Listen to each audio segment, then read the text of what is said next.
Welcome to Blizzard Fire. We hope this video helps fire up your solution. You start by setting up exactly what you need: mobility, one close-up gun, and one long-range option so you can adapt.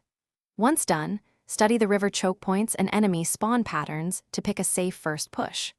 Move during the 30 to 45-second window with a partner to avoid crossfire. You want to secure the initial ridge and deny easy flanks.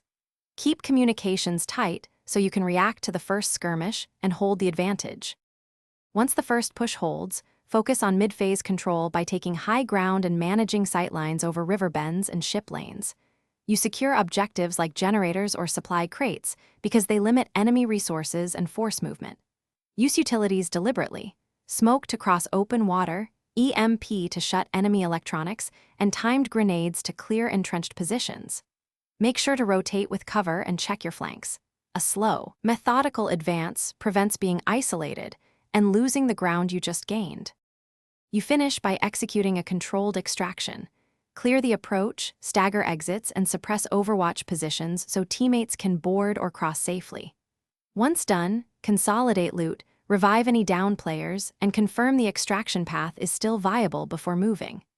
If things go wrong and you get pinned, fall back to the last safe point, call for reinforcements, and deploy smoke to break line of sight. This preserves assets and gives you a reset to attempt the river raid again with improved timing and positioning.